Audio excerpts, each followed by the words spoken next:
బీసీలు తక్కువ అందుకైనా చెప్పడానికి ఏమైనా ఉంది అట్లా? ఒక మైనార్టీ ఉదాహరణ చాలు.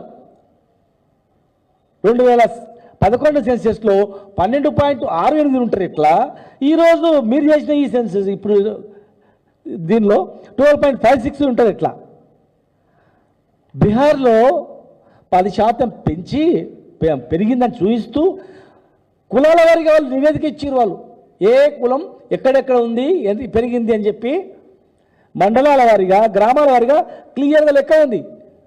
మీరు చిత్తశుద్ధి ఉంటే గ్రామాల వారిగా బీసీ జనాభా ఎంత ఉంది, ఓసీ జనాభా ఎంత ఉంది, మైనార్టీ జనాభా ఎంత ఉంది అని గ్రామాల వారిగా ఆ గ్రామంలో గ్రామ పంచాయతీ ఆఫీస్ దగ్గర మీరు పబ్లిక్ చేయండి, డ్రాఫ్ట్ అప్లికేషన్ చేయండి.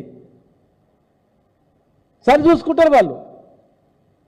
సంవత్సరం వరకు కాముండి అడవుడి ఏం అడవుడే 7th అసెంబ్లీ పెడతామన్నారు, దాన్ని మరి 5th అన్నారు, మళ్ళీ దాన్ని మరి 4th అన్నారు. 4th ఉదయమేమో క్యాబినెట్ పెడతారంట, ఇమ్మీడియట్గా అసెంబ్లీ పెడతారంట, ఎల్లుండే ఎలక్షన్ నోటిఫికేషన్ ఇస్తారంట, 42% రిజర్వ్ ఇచ్చేస్తారంట. కాదు, మీకు బీసీల పట్ల ఎంత చిత్తశుద్ధి ఉందని చెప్పడానికి మీరే 4-5 వేల పేజీల నివేదిక ఉంది అన్నారు. మరి 1000 పేజీల నివేదికను ఉదయం 4 గంటలకు పెట్టి మళ్ళా 10 గంటలకు అసెంబ్లీ పెడితే 1000 పేజీలు శాసనసభ్యులు ఎట్లా చదువుతారు, ఎట్లా చర్చిస్తారు? చదవకుండానే చర్చను మమ అనిపించి అసెంబ్లీలో మీకు ఎంత ప్రేమ ఉంది, 7 తారీఖు 6 తారీఖు తీసుకొచ్చినాం, 5 తీసుకొచ్చినాం, 5 తారీఖు 4 తీసుకొచ్చినాం, 4 తారీఖు నాడు పెట్టి క్యాబినెట్ ఆమోదం చెప్పినాం, అయిపోయింది అనేటట్లు చేయడంలో అంతర్యం ఏముందని అడుగుతాను మేము. పచ్చి అబద్ధం. ఈనాడు టెక్నాలజీ ఉంది, ఈసీఎల్ కంపెనీలు ఉన్నాయి, కంప్యూటర్ చాలా ఉన్నాయి, ల్యాప్టాప్లు చిన్న ట్యాబ్లు ఉన్నాయి.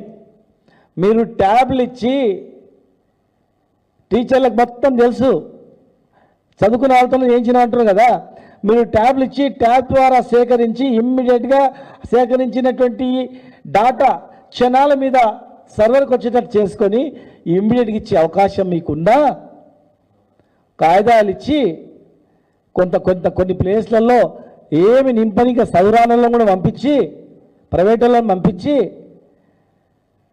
ఆయాలను పంపించి మీరు అడావుడి చేసి తప్పుల తడక అక్కడ ఎవరు సర్వే చేయకపోయినా చేసినట్లు మీరు అడావుడి చేసి ఇలా మరొకసారి బీసీలను మోసం చేయడానికి ఎలక్షన్లో గెలవడానికి ఇది ఒక కుట్ర. మీరు జరగబోయేది మేము చెప్తాం.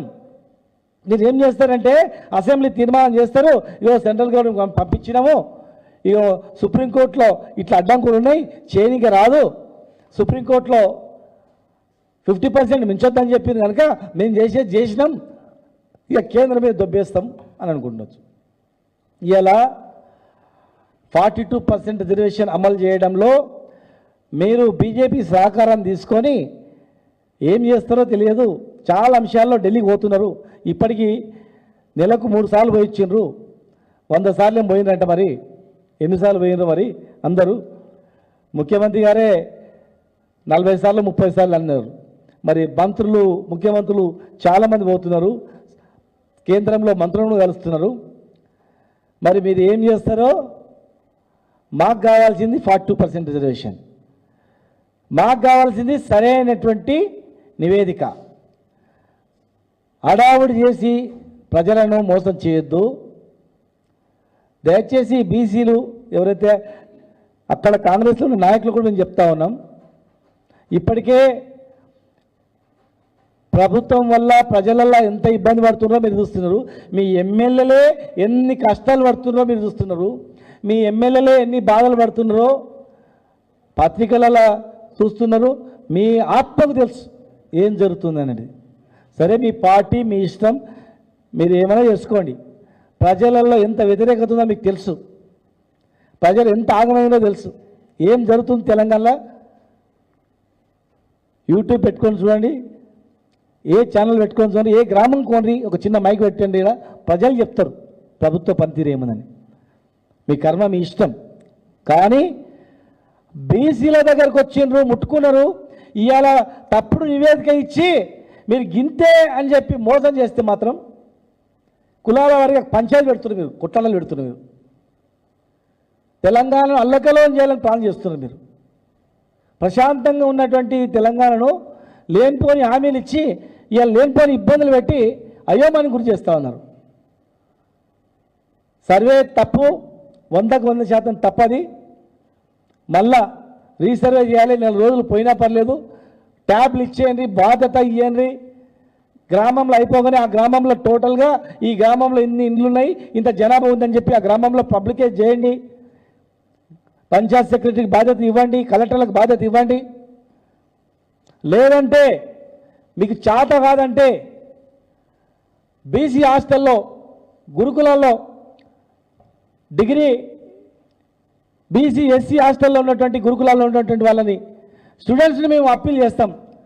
అరే బిడ్డ, వారం రోజులు 10 రోజులు మన గురించి కష్టపడదాం, ట్యాబ్లు ఇస్తారు, మీరు సర్వే చేయండి అని మేము సర్వే చేసి మీకు నివేదిక ఇస్తాం, మాకు ట్యాబ్లు సప్లై చేయండి.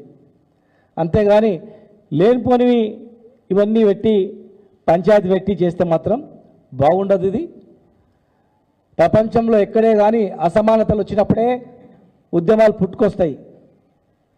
అందరినీ సమానంగా చూస్తే ఎక్కడ కూడా కొట్లాటలు ఉండవు. అసమానతల వల్లనే తెలంగాణ రాష్ట్రం తెచ్చుకున్నాం, అవమానాల వల్లనే తెలంగాణ రాష్ట్రం తెచ్చుకున్నాం, అణచివేతల వల్లనే తెలంగాణ రాష్ట్రం కావాలని చెప్పి తెచ్చుకున్నాం. రేపు మీరు చేసే చేష్టాల వల్ల మరొక బీసీ ఉద్యమం వస్తుంది భారతదేశంలో, అది తెలంగాణలోనే స్టార్ట్ అవుతుంది. అనవసరమైన కొట్లాటలు పెట్టించిన వాళ్ళు మీరు అవుతారు. దయచేసి ఎవరి వాటా ఎంతనో వాళ్ళకి ఇవ్వండి.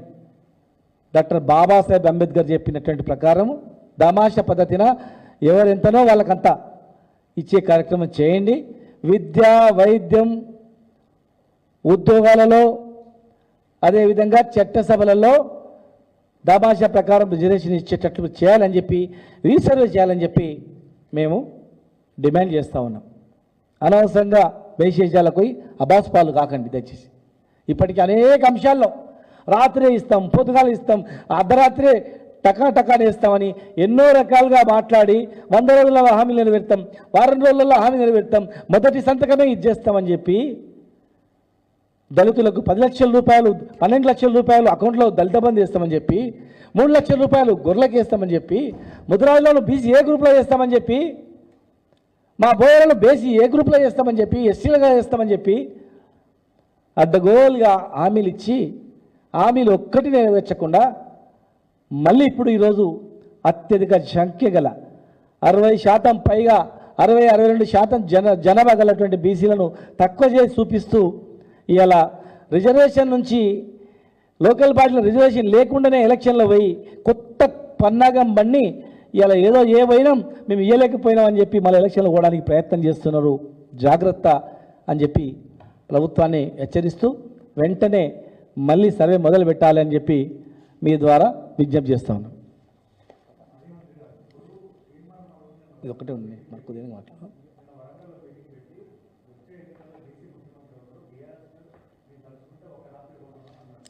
ఇగో ముందు మేము మాట్లాడేది ఒక ఈరోజు ఇచ్చినటువంటి బీసీ దానిపైన మేము మాట్లాడుతున్నాం. బీసీల దానిపైన ఒక బీసీల ప్రజాప్రతినిధుల్లో మేము మాట్లాడుతూ ఉన్నాం.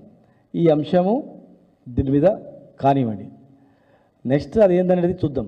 ముందు ఈ నివేదిక తప్పు అంటున్నాం, ఇది తప్పుల తడక అంటున్నాం, ఇది మోసం అంటున్నాం, మరొక మోసం అని చెప్తున్నాం.